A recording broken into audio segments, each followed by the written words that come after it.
Hola a todos y a todas. En esta opinión de la semana las he titulado Lazos indisolubles y tienen que ver con que en nuestro país se han creado una serie de élites, de grupos pequeños, cerrados, que manejan la política nacional, los medios de comunicación y el empresariado. Por lo general, a través de los medios de comunicación hacen ver como que sus intereses son los intereses de todo el país, cuando la mayoría de las veces sus intereses son contrarios al del resto de la ciudadanía.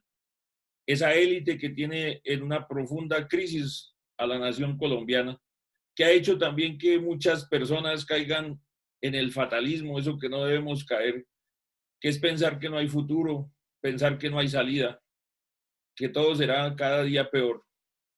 Podemos ser pesimistas, que finalmente los pesimistas somos optimistas bien informados, y como dice el prestigioso periodista español Iñaki Gabilondo, el futuro no está escrito.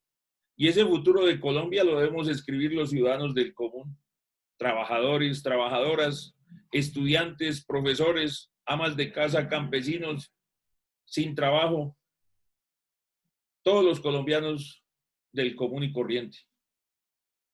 No es posible que sigamos detrás de esas élites que gobiernan el país.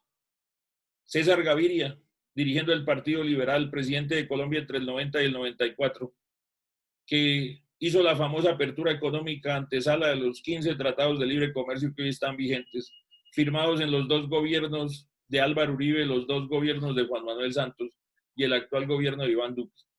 Esos tratados de libre comercio que afectan varios renglones de la economía nacional, creando desempleo y miseria en nuestro país y creando empleo en otros países. Esos tratados de libre comercio que tienen postrado al campo nacional. Hoy, nuestro país importa alrededor de 14 millones de toneladas de alimentos al año. Alimentos que podíamos fácilmente producir en nuestro país. El 37% de lo que comemos diariamente es importado. Ahora que los campesinos nos han dado los alimentos para salir de esta crisis, seguramente después de que se avance en este proceso, otra vez seguirán siendo hundidos en su crisis por parte del gobierno nacional. César Gaviria, que dirige el Partido Liberal, ese que fue fundado en 1848 con unos ideales de progreso para el país. Hace 8 días en la Convención Nacional del Partido Liberal, en un destemplado discurso se iba desmarcando del actual gobierno, sin importarle que su esposa es embajadora en Egipto, pero pensando en el 2022, donde en una fórmula presidencial vaya su hijo Simón Gaviria. Y otros personajes como Andrés Pastrana, que fuera presidente entre 1998 y 2002, y que apoyó como César Gaviria en el 2018 a Iván Duque para que fuera presidente de la República, solo porque su fórmula vicepresidencial fuera del Partido Conservador Marta Lucía Ramírez. Ese Partido Conservador que fue fundado en 1849 por Mariano Ospina Rodríguez, que fue presidente entre 1858 y 1861. Su hijo, Pedro Ospina Vázquez, fue presidente entre 1922 y 1926, siendo quien recibiera los 25 millones de dólares de indemnización de los Estados Unidos por la pérdida de Panamá en 1903. También su nieto fue presidente de la República, Mariano Ospina Pérez, entre 1946 y 1950. Precisamente el periodo en que se empezó la violencia, esa violencia que hasta hoy sigue en todo nuestro territorio nacional. Esa familia, ese partido que hoy está dirigido por Omar Yepes Alzate, un dirigente político de Caldas que ha estado en los peores actos de corrupción de ese departamento durante décadas y que hoy es el suegro del actual Contralor de la República, Felipe Córdoba, que viene haciendo dentro de la Contraloría un entramado completo para garantizar su futuro político en adelante. Pero hay otros personajes, otras familias como la familia López, que empezó con el presidente Alfonso López Pumarejo en 1934 y que trajo algunas reformas que mejoraron algunas situaciones en el país hasta 1938, pero que en su segundo gobierno retrocedió en esas reformas. Entre 1942 y 1945, cuando se debió renunciar precisamente por un acto de corrupción de su hijo, Alfonso López Miquelsen, el famoso escándalo de la Handel. Alfonso López Miquelsen precisamente fuera presidente después, entre 1974 y 1978. En septiembre de 1977, los trabajadores, el pueblo colombiano hizo el gran paro nacional contra las alzas en la canasta familiar. Hoy esa familia sigue en la vida nacional, en la palestra. Está de un lado, en la revista Semana, Felipe López Caballero, el hijo de Alfonso López Miquelsen, tratando de influenciar a la opinión pública a través de su medio de comunicación. Pero hay otras familias que podemos ver.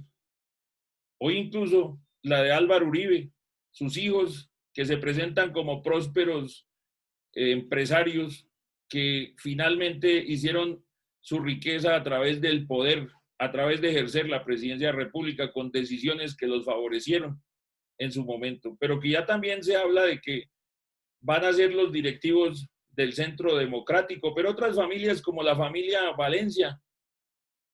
Guillermo León Valencia fue presidente de Colombia entre 1962 y 1966, y una nieta de senadora actual, Paloma Valencia, dirigente del Centro Democrático, segura candidata en el año 2022.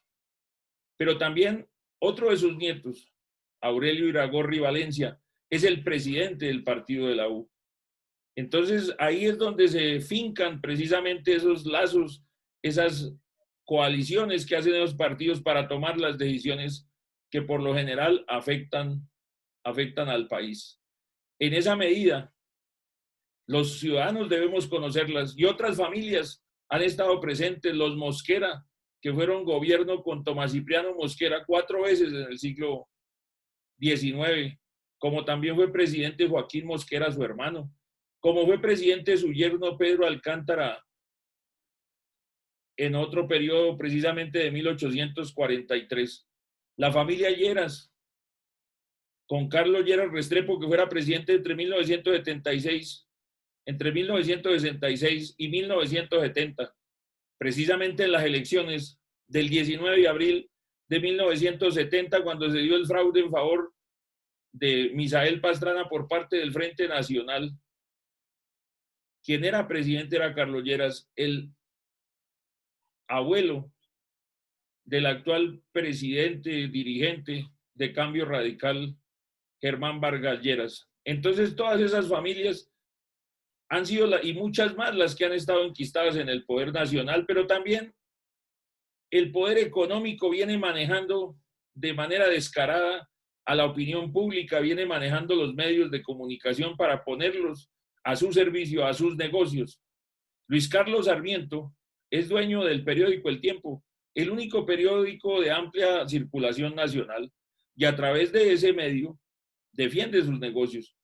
Pero también a través de ese medio tiene otros medios como City TV, los periódicos regionales 7 Días, Portafolio, que es el periódico económico más importante, ADN, que es un periódico gratuito que se reparte en algunas ciudades del país. Y Luis Carlos Sarmiento es el dueño del Grupo Aval, 5 bancos, 5 entidades financieras: el Banco de Bogotá, el Banco de Occidente, el Banco Popular, Ave Villas y Corfi Colombiana. Pero además es el dueño del Fondo Porvenir, Fondo de Cesantías y Fondo de Pensiones, donde le manejan el dinero a los trabajadores, tanto en las cesantías como en las pensiones. Y los trabajadores colombianos, en su infinita ignorancia, siguen todavía en los fondos de pensiones privados. Más de 6 millones de trabajadores siguen cotizando, sabiendo que a largo plazo será un fraude para sus propias expectativas de tener una vejez protegida por una pensión digna, en lugar de trasladarse a Colpensiones, donde apenas hay alrededor de 1.100.000 trabajadores cotizando, y donde tendrán asegurada una pensión digna por parte del Estado colombiano. Pero es el señor que es el colombiano más rico, también tiene fincadas sus negocios fuera del país, en todo Centroamérica. Por ejemplo, en el BAC Credomatic, que es un gran banco en todo Centroamérica y que tiene que ver con el grupo Aval, pero también se desempeña en la construcción, en las carreteras. El puente que se cayó en la carretera de Bogotá-Villavicencio era construido por una firma de Luis Carlos Sarmiento. Tiene tierras en los llanos, ha logrado auxilios por parte del gobierno nacional precisamente por esas tierras. Construyó, por ejemplo, grandes obras en Bogotá como el Centro Comercial Centro Mayor, que es el más grande del país. En Colsubsidio construyó el Cubo. Tiene la ciudad empresarial por la calle 26, que está Bianca, y hay otras como la Cámara de Comercio de Bogotá, y más edificios que van a construir allí. Y Luis Carlos Sarmiento defiende sus negocios a través de sus medios de comunicación. Pero también lo hacen los otros colombianos más ricos. Carlos Ardila Lule, que es el dueño de RCN Radio y Televisión. Pero sus negocios están afincados en los ingenios azucareros en Incauca, en el ingenio Risaralda, en el ingenio Providencia, pero también en el ingenio Benito Juárez en México, o en Pexico en Colombia también tiene participación, y en los medios de comunicación en NTN 24, o en Win Sport, o DirecTV, y ahora tiene un periódico, el periódico económico del país, La República, teniendo como gran negocio Postobón, el de las bebidas azucaradas, que nunca les han subido el impuesto sabiendo que afectan la salud de los que la consumen, pero que ellos, como patrocinan la gran mayoría de las campañas de los congresistas, siempre tendrán allí un freno para que no haya ese impuesto, para que no se obligue a que en la etiqueta pongan todo lo que le ocasionan a los consumidores con esas bebidas azucaradas. También tiene entre sus bienes al Atlético Nacional, el equipo de fútbol, y tiene a los coches, el concesionario de vehículos en todo el país. Pero además, este señor, que también es uno de los ricos más poderosos del mundo, está acompañado por otro colombiano que no lo conoce mucho la gente común, Jaime Gilinski.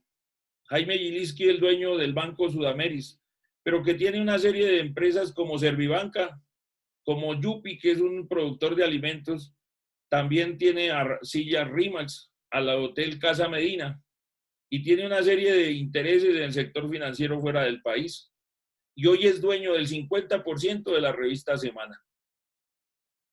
Y el otro que completa, o la otra familia que completa los más ricos del país, la familia Santo Domingo, representada hoy por Alejandro Santo Domingo, que es la dueña de una parte accionaria de lo que es Bavaria.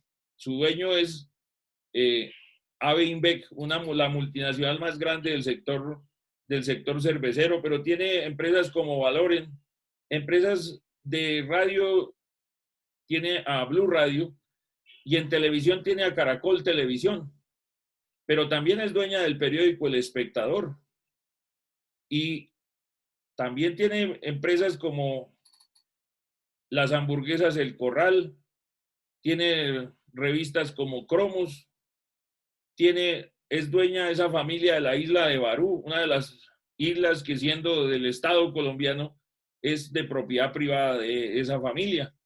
Y así en general, estos personajes son los dueños del gran empresariado nacional, pero también tienen sus medios de comunicación para, a través de ellos, hacer toda una propaganda sobre esos productos, o sobre lo que venden, o cuáles son los intereses.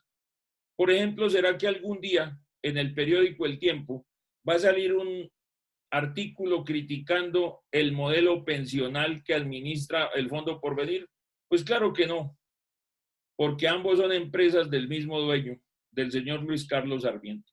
Pero esa élite que gobierna el empresariado, que tiene al periodismo como su forma de hacer propaganda, no de informar, sino de hacer propaganda, de hacer reportajes para vender sus productos, se ve replicada en la política a nivel regional. Y a nivel regional Existen clanes, clanes que ahora incluso han venido creciendo paulatinamente y que aspiran al poder nacional, a incluso a disputar o compartir con esas élites nacionales, con esas familias que a nivel nacional han sostenido el poder, como la familia Char en Barranquilla. Barranquilla es una ciudad que tiene más arriba de 1.100.000 habitantes y tiene 14 senadores de 108. Es la región que tiene más poder político en el país. Y la familia Char viene impulsando de manera importante. Hoy tiene, por ejemplo, al presidente del Senado, Arturo Char, hijo del líder del clan, don Fuad Char, que es el dueño de Supertiendas Olímpica, el dueño del Banco Serfinanza y otra serie de negocios que se mueven alrededor de ese conglomerado económico político que tiene finalmente anclado su poder en presentar en el próximo periodo presidencial, en el 2022, a Alejandro Char como candidato a la presidencia de la República, cuando ya ha sido 2 veces alcalde de Barranquilla. Pero en la costa Caribe hay más familias con menos poder, pero iguales de clanes, como la familia García Romero en Bolívar y Sucre, como la familia Guerra en Sucre y Córdoba, como la familia Besaile en Córdoba, como los Génico en el Cesar y en Córdoba, y así una serie de familias que los Blel en Bolívar, los Génico también en La Guajira, pero en Antioquia también están los Suárez Mira. Acaba de ser detenido Oscar Suárez Mira por una segunda condena de la Corte Suprema de Justicia, pero su hermana Olga, por el Partido Conservador, se encuentra en el Senado. Pero allí también está la familia Ramos, de Alfredo Ramos, que está judice por la Corte Suprema de Justicia y que, según se dice por información periodística, próximamente será condenado por la Corte. Pero su hijo estuvo a punto de ser el alcalde de la ciudad de Medellín. Pero allí también hay familias como la Valencia Cosio, que hoy en día tiene a su hijo como presidente de la Comisión Primera del Senado, Santiago Valencia. O como, por ejemplo, en Boyacá está Ciro Ramírez, que hoy tiene a su hijo en el Centro Democrático como senador. Entonces, como ustedes pueden ver, esto es una verdadera élite, un verdadero clan, un verdadero grupo pequeño que gobierna, que maneja los intereses económicos, que maneja los intereses mediáticos y que maneja los intereses políticos del país. Y con precisamente la gente, para que deje su indiferencia, debe conocer todos esos entramados del poder en nuestro país, para ir entendiendo que la única manera de escribir un futuro diferente es dejando la indiferencia y participando en todas las actividades. Por eso, yo creo que en otros mensajes como este, seguiré desarrollando el tema, que es mucho más amplio. Y por todo esto, para cambiar el futuro es que la lucha sigue.